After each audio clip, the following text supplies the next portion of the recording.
기 위협 비행과 레이더를 둘러싼 한국과 일본의 갈등이 한 달 넘게 이어지고 있습니다. 이런 가운데 어제 일본 아베 총리가 시정연설을 했습니다. 앞서 전해드린 것처럼 한일 간 군사적 갈등은 물론이고 한국과의 통상적인 관계에 대해서도 전혀 언급하지 않았습니다. 전략적인 회피, 전략적인 외면이라는 분석도 나옵니다. 아베 총리의 진짜 속내가 무엇인지 살펴볼 필요가 있습니다.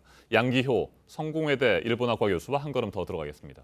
어서 오십시오. 네, 안녕하십니까. 네, 교수님. 아베 총리 시정연설에 대해서 말씀을 나누기 전에 먼저 김복동 할머니에 대해서 얘기를 좀 해야 될 것 같습니다.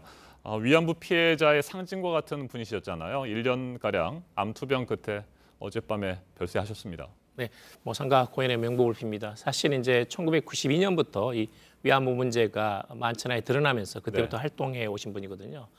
93년에 유엔 인권위에 가가지고 이 본인의 경험을 말씀하기도 하셨고, 그 영화 I Can Speak이라는 영화가 있는데 실제 주인공 모델이기도 했습니다. 또 뿐만 아니라 이제 그 나비 기금을 만들어 가지고 베트남에 있는 피해자들한테 지원하기도 했고, 특히 이제 그 제1교포 학생들, 일본 정부가 일본 국적이 아닌 학생들 고등학교, 중학교에 대해서 보조금을 이제 삭감을 했거든요. 네. 그래서 이제 자발적으로 자기가 모은 돈을 저축한 돈을 1,000만 원 이상을 학생들한테 기부하기도 하고 그야말로 많은 선행을 베푸셨습니다. 참 안타까운 일입니다. 김복동 할머니는 세상을 떠나시기 직전까지도 일본에 대한 분노를 드러냈다고 합니다. 아베 총리의 진정한 사죄 그리고 배상을 촉구했는데 그 뜻을 이루지 못하셨고요. 이제 23분밖에 남지 않았습니다. 맞습니다. 250여 명 등록이 됐다가 이제 일할 이하로 이렇게 남아 있어서 여러 가지 한 분 한 분 이렇게 돌아가시는 것이 너무나 안타깝습니다. 지금 이제 그 화해치유재단 해산, 사실 이 부분에 대해서는 피해자들이 굉장히 반대를 하신 것이고 일단 해산은 됐습니다. 남은 이제 50억 원에 대해서 한국과 일본 정부가 어떻게 논의를 해가지고 우리 정부가 낸 100억 원 합쳐서 150억 원 정도인데요. 네. 우리 정부가 기대하는 것은 예를 들면 이제 이것을 유엔 프로그램에 전시 성폭력 치유 프로그램에 한일 공동으로 펀딩할 수 있는 그런 것도 제안한 바가 있습니다. 아무튼 그 피해자들의 뜻에 맞춰 가지고 이 남은 돈이 적절하게 쓸 수 있도록 그렇게 기대를 하고 싶습니다. 네. 아베 신조 총리 어제 50분가량 시정연설을 했습니다. 그런데 50분 동안 딱 한 번 한국이라는 단어를 언급했습니다. 앞에서도 제가 전략적 회피, 전략적 외면이라는 분석도 있다 말씀을 드렸는데 동의하십니까? 맞습니다. 이제 일본 쪽으로 봐서는 사실은 지금 한일 관계가 악화돼 있고 지금 더구나 민감한 이제 레이더 문제라든지 있기 때문에 아마도 일부러 이 문제에 대해서 굳이 이걸 언급을 함으로써 갈등을 또 조장할 필요는 없다라는 좀 생각을 하지 않았나는 생각이 듭니다. 그런데 이제 사실 어떤 면에서 본다면 우리도 이제 많은 그런 전략적 회피를 했습니다. 네. 그러니까 지난번에 1월 9일 신년 기자회견에서 문재인 대통령께서 일본에 관한 부분은 거의 언급하지 않으셨거든요. 또 이제 2018년 국방백서에서도 일본에 대한 언급이 거의 없었습니다. 그런 점에서는 약간은 조금 오히려 저는 어떤 면에서는 한일 관계가 너무 좀 뜨거운 부분도 있기 때문에 약간 냉각된 상태에서 보는 것도 좋지 않나는 생각도 듭니다만은. 네, 일본 초계기 위협 비행도 있고요. 레이더를 둘러싼 논란도 있고 그러는데 그렇다면 교수님께서는 우리 정부도 전략적으로 좀 계속해서 회피를 하거나 외면할 필요가 당분간은 있다 이렇게 보십니까?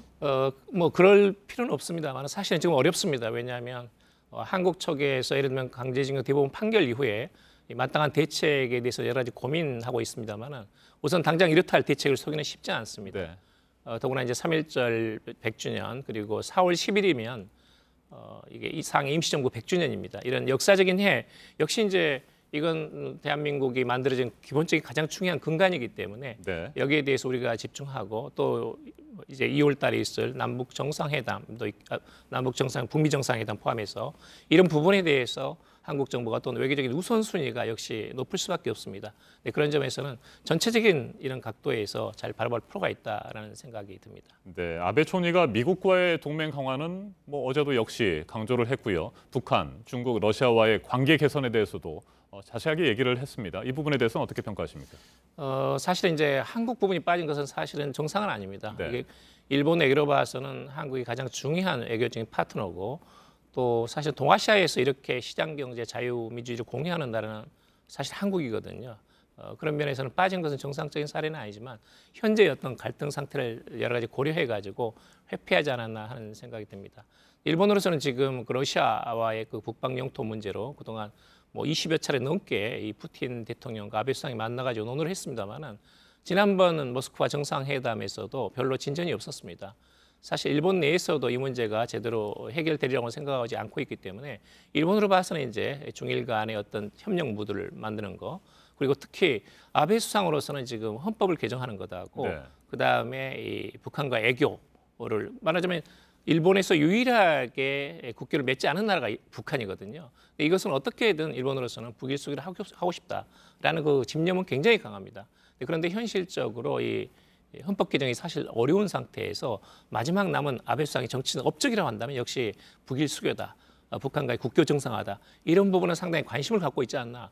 아마 그것은 정치적인 어떤 레토릭, 수사보다는 본인의 마음이 드러난 어떤 부분이 아닌가. 저는 그렇게 평가하고 싶습니다. 네, 그런데 그동안 북한의 태도를 보면 말이죠. 뭐 일본에 대해서 전략적 회피나 외면을 했다기보다는 아예 무시할 정도의 그런 분위기였잖아요. 맞습니다. 올해 국교 정상화가 가능하다고 보십니까? 북한과 일본. 저는 이제 어렵다고 봅니다. 기본적으로 우선 이제 북한으로서는 역시 북미 정상회담이 가장 중요한 것이고 이런 비핵화, 그다음에 평화 정착 또는 대북 제재 해제하는 거 또는 완화하는 거 이 부분이 어느 정도 달성되는가에 대한 것이 금년에서 가장 중요한 외교적인 목표이거든요. 네, 그러다 보니까 이제 일본 변수라는 것이 상당히 떨어지고, 근데 북한에서도 마찬가지고 한국에서도 약간 저편패성 이런 이야기가 나올 수밖에 없습니다.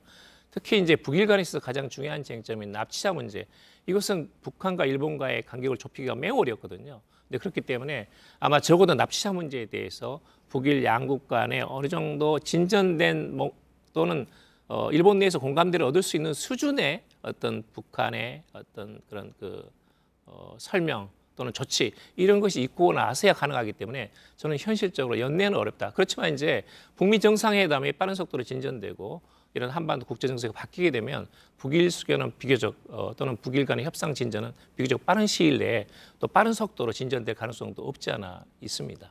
네, 사실 어제 오늘의 일은 아닙니다. 아베 총리가 한반도 문제를 국내 정치에 이용한 부분 말이죠.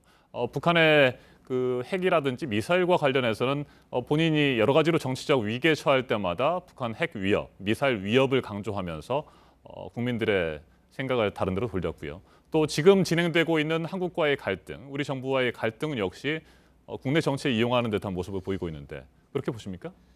그런 부분이 없지 않아 있습니다. 반드시 이제 뭐 한국 때리기를 통해서 정치적 지지도를 올렸다고 생각하고 싶지는 않습니다만은 지난번에 에이다 갈등이 나고 나서 한 6% 이상 정도 지지율이 올랐거든요. 지금 이제 50% 뭐 52% 정도 올라온 정도입니다. 사실 이제 아베 수상으로 본다면 그동안 여러 가지 총선에서 무려 3번이나 연거푸 승리하지 네. 않았습니까? 이건 전례가 없는 압승이거든요. 근데 그 과정에 항상 들어있는 것이 북풍입니다. 북한 변수, 납치자 문제, 북한 핵, 미사일 그런 어떤 긴장 상태를 만들어 놓고 내부 지지를 결석하거나 또는 지지를 올리는 그런 그 방법을 잘 구사해야 하고 그런 데서 사실 재미도 많이 봤거든요.